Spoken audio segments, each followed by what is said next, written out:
Quero que você pause esse vídeo agora. Vá até o espelho mais próximo e olhe para a sua língua. Com atenção. Observe a cor, a superfície, as bordas. Porque o que vou te mostrar nos próximos minutos pode revelar uma deficiência que está silenciosamente danificando seus nervos, sua memória e sua energia, e que 4 em cada 10 pessoas acima dos 60 anos têm sem saber. A língua é um dos poucos órgãos do corpo humano onde sinais internos aparecem de forma visível antes de qualquer exame. Ela é feita de células que se renovam rapidamente e que dependem de vitamina B12 para se multiplicar de forma saudável. Quando a B12 cai, a língua muda, a superfície muda, a cor muda. E esses sinais estão lá, no espelho, esperando ser reconhecidos. O problema é que ninguém ensina a ler esses sinais, e o exame de sangue que o médico pede na consulta de rotina frequentemente não detecta o déficit real. O resultado vem normal, o paciente sai tranquilo, e os nervos continuam sendo danificados em silêncio. Eu sou o Dr. Henrique Fontes, médico com mais de 20 anos em clínica médica, nutrologia e medicina preventiva. Fica até o final. Vou te mostrar os 5 sinais na língua, os exames certos para pedir e o que fazer se o déficit for confirmado. Você foi ao espelho? Comenta aqui o que observou na sua língua. Vou explicar o que cada sinal significa ao longo desse vídeo. Para entender por que a deficiência de B12 é tão comum após os 60 anos, você precisa entender como essa vitamina é absorvida. Porque o problema raramente é a falta de B12 na alimentação. É a incapacidade do organismo de absorvê-la. A vitamina B12 precisa de um parceiro para ser absorvida no intestino. Esse parceiro se chama fator intrínseco, uma proteína produzida pelas células do estômago. Sem fator intrínseco, a B12 passa pelo intestino e é eliminada sem entrar na corrente sanguínea. Com o envelhecimento, a produção de fator intrínseco cai. A gastrite atrófica, condição comum após os 60 anos, destrói progressivamente as células do estômago que produzem essa proteína. O resultado é absorção cada vez menor, independente de quanto B12 a pessoa consome. 2 remédios ampliam esse problema de forma significativa. O omeprazol, que suprime o ácido gástrico necessário para liberar a B12 dos alimentos, e a metformina, usada por diabéticos, que interfere diretamente na absorção de B12 no intestino delgado. Ambos estão entre os remédios mais usados por pessoas acima de 60 anos no Brasil. A deficiência de B12 em idosos brasileiros afeta cerca de 40% dessa população. A maioria não sabe, e o exame que detectaria esse problema frequentemente não é pedido. Você toma omeprazol ou metformina regularmente? Comenta aqui sim ou não. A vitamina B12 não é só mais uma vitamina. Ela participa de processos que, quando comprometidos, causam danos que podem ser irreversíveis se não tratados a tempo. O primeiro processo é a manutenção da bainha de mielina, a camada protetora que envolve os nervos. Sem B12 suficiente, essa bainha se deteriora. Os nervos ficam expostos. Os sinais elétricos que percorrem o sistema nervoso começam a falhar. Isso se manifesta como formigamento nas mãos e nos pés, fraqueza muscular, dificuldade de equilíbrio e, nos casos mais avançados, neuropatia periférica com dor crônica. O segundo processo é a síntese de mielina no cérebro.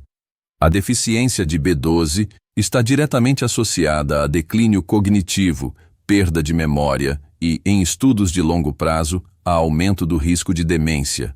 O mecanismo envolve também o acúmulo de homocisteína, um aminoácido tóxico para os vasos cerebrais que a B12 ajuda a neutralizar. O terceiro processo é a produção de glóbulos vermelhos. Sem B12, os glóbulos vermelhos ficam grandes e ineficientes. A anemia megaloblástica que resulta desse processo causa fadiga profunda, falta de ar e palidez que muitos atribuem simplesmente à idade. O dano neurológico causado pela deficiência prolongada de B12 pode ser irreversível, mas detectado cedo é completamente tratável. Você sente formigamento frequente nas mãos ou nos pés? Comenta aqui sim ou não. Aqui está o problema que faz a deficiência de B12 ser tão subdiagnosticada. O exame que a maioria dos médicos pede, a dosagem sérica de vitamina B12 no sangue, mede a quantidade total de B12 circulante, mas não mede se essa B12 está sendo utilizada pelas células. Existe uma diferença crítica entre B12 sérica e B12 funcional. Uma pessoa pode ter nível sérico dentro do intervalo de referência e ainda assim ter déficit funcional grave, onde as células não conseguem usar a vitamina disponível no sangue. Isso acontece porque parte da B12 sérica está ligada a proteínas transportadoras inativas, que carregam a vitamina, mas não a entregam para as células. O exame convencional soma tudo, ativa e inativa, e mostra um número que parece tranquilizador. Os marcadores que revelam o déficit funcional são dois. A homocisteína, que sobe quando a B12 funcional está baixa, porque a B12 é necessária para converter homocisteína em metionina, e o ácido metilmalônico, que acumula no sangue e na urina, quando a B12 celular é insuficiente para as reações metabólicas que dependem dela. Esses dois exames detectam o déficit funcional semanas ou meses antes do exame sérico convencional mostrar qualquer alteração, e raramente são pedidos na consulta de rotina. Você já pediu dosagem de homocisteína ou ácido metilmalônico? Comenta aqui. A maioria nunca ouviu falar nesses exames. Agora os sinais na língua. E peço que você tenha o espelho na mão ou vá até ele enquanto explico cada um. O primeiro sinal é a cor. A língua saudável tem uma coloração rosa uniforme, levemente mais intensa nas bordas. A língua com déficit de B12 apresenta vermelhidão intensa, às vezes descrita como cor de carne crua, especialmente na ponta e nas bordas laterais. Essa vermelhidão acontece porque as células da mucosa lingual dependem de B12 para se renovar. Quando a renovação falha, a camada superficial fica inflamada e exposta. O segundo sinal é a superfície. A língua saudável tem uma textura levemente aveludada por conta das papilas, as pequenas projeções que cobrem a superfície e que participam da percepção de sabor e textura dos alimentos. A língua com déficit de B12 apresenta superfície lisa, às vezes completamente plana, porque as papilas atrofiam quando não recebem os nutrientes necessários para se renovar.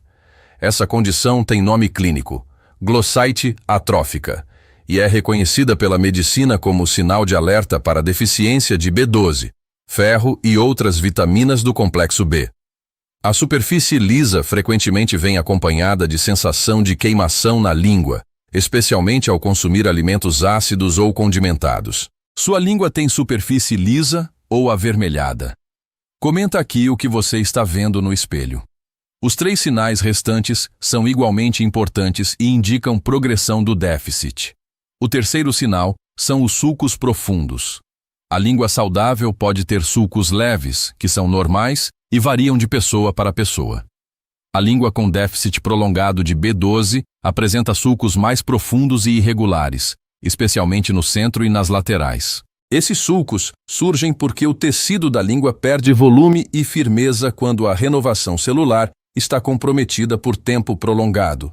O quarto sinal é a dor ao consumir alimentos quentes, ácidos ou condimentados. A mucosa atrófica perde parte da sua barreira protetora natural. O que antes era tolerado sem desconforto passa a causar ardência ou dor localizada. Muitos pacientes relatam que passaram a evitar certos alimentos sem entender por quê. O quinto sinal é o formigamento nas bordas da língua. Diferente do formigamento nas mãos e nos pés, que é sinal de neuropatia periférica mais avançada, o formigamento nas bordas da língua é um sinal precoce de comprometimento neurológico local. Aparece antes do formigamento nos membros e é um dos sinais mais específicos de déficit de B12 entre todos os descritos na literatura.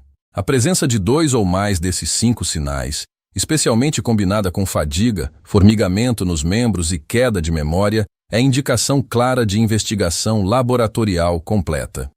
Você identificou algum desses sinais? Comenta aqui quantos e quais. Se você identificou sinais na língua ou tem fatores de risco como uso de omeprazol, metformina, dieta com pouca proteína animal ou histórico de gastrite, existem 3 exames que você deve pedir na próxima consulta. O primeiro É a dosagem sérica de vitamina B12. É o exame básico, ponto de partida, disponível em qualquer laboratório. O valor de referência convencional considera deficiência abaixo de 200 picogramas por mililitro. Mas estudos em neurologia sugerem que sintomas neurológicos podem aparecer com níveis entre 200 e 300, zona que os laboratórios consideram normal, mas que clínicos experientes tratam como insuficiência funcional. O segundo exame é a homocisteína sérica. Valores acima de 15 micromoles por litro em jejum indicam que o metabolismo da B12 está comprometido, independente do nível sérico da vitamina. A homocisteína elevada é também fator de risco independente para doenças cardiovasculares e declínio cognitivo. O terceiro exame é o ácido metilmalônico, disponível em laboratórios de maior complexidade. É o marcador mais sensível e específico de déficit funcional de B12 disponível atualmente. Eleva-se antes de qualquer outro marcador e normaliza rapidamente com a suplementação adequada. Esses três exames juntos formam o painel completo de avaliação de B12 funcional. Nenhum deles é caro. Todos podem ser solicitados pelo médico de família ou pelo clínico geral. Você vai pedir esses exames na próxima consulta? Comenta aqui sim ou não. Se os exames confirmarem déficit, a suplementação precisa ser feita da forma certa. Porque nem toda B12 é igual e a via de administração pode determinar se o tratamento vai funcionar ou não.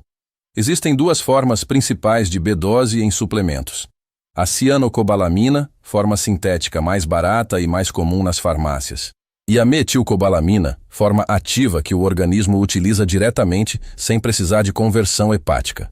Para a maioria dos idosos, especialmente os que têm comprometimento da função hepática ou deficiência de fator intrínseco, a metilcobalamina tem biodisponibilidade superior. É a forma que eu indico para os meus pacientes acima de 60 anos. A dose oral para reposição em déficit confirmado varia entre 1.000 e 2.000 microgramas por dia. Doses altas orais compensam parcialmente a falta de fator intrínseco por absorção passiva, sem depender do mecanismo ativo que está comprometido.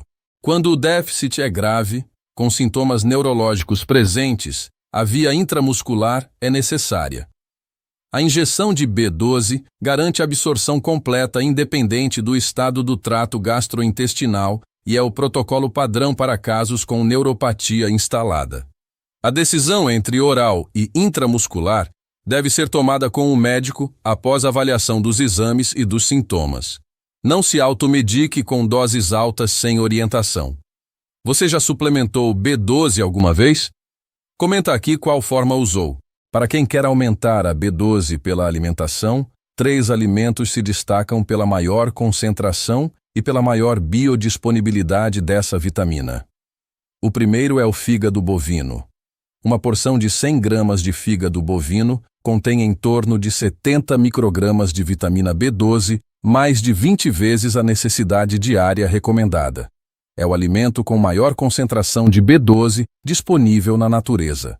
O consumo de 1 a 2 vezes por semana já contribui de forma significativa para os níveis séricos. O segundo é a sardinha. Além da vitamina B12 em alta concentração, a sardinha oferece ômega 3, vitamina D e cálcio em combinação que beneficia simultaneamente o sistema nervoso, os ossos e o coração. Uma lata de sardinha em azeite contém aproximadamente 8 microgramas de B12, mais de 3 vezes a necessidade diária. O terceiro é o ovo inteiro. A gema concentra a B12 junto com colina, outro nutriente essencial para o sistema nervoso que a maioria dos idosos consome em quantidade insuficiente. 2 ovos por dia contribuem com aproximadamente 1,5 microgramas de B12 com alta biodisponibilidade. O ponto crítico é que mesmo com dieta adequada, quem tem gastrite atrófica usa omeprazol ou tem mais de 65 anos frequentemente não absorve B12 alimentar de forma suficiente. Nesses casos, a suplementação não é opcional, é necessária. Você consome fígado, sardinha ou ovo regularmente? Comenta aqui qual desses está na sua rotina. A neuropatia causada pela deficiência prolongada de B12 pode ser irreversível. Os nervos danificados por anos de déficit não voltam completamente mesmo com a suplementação.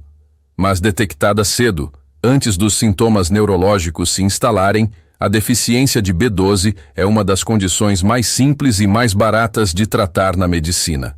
Um exame. Uma suplementação adequada. 3 alimentos na rotina semanal. A língua que você viu no espelho hoje pode ser o sinal que chegou antes do dano chegar. O formigamento que você atribui à circulação pode ser o nervo pedindo socorro antes de parar de funcionar. A memória que falha pode estar falhando por falta de um nutriente que qualquer farmácia tem. Você tem essa informação agora. Ela não chegou na consulta de 15 minutos. Mas ela pode chegar na próxima, se você levar esse vídeo, pedir os 3 exames que expliquei e ter a conversa que precisa ser tida. Manda esse vídeo para quem você ama acima de 60 anos. Para quem sente formigamento e acha que é circulação. Para quem está cansado sem motivo aparente. Para quem tem a língua lisa e nunca soube o que isso significa. Se inscreve no canal e ativa o sininho. Na semana que vem, os 5 sinais no seu rosto que revelam deficiências nutricionais que nenhum exame de rotina detecta. Eu sou o Dr. Henrique Fontes. Seu corpo avisa antes de adoecer. Aprenda a ouvir.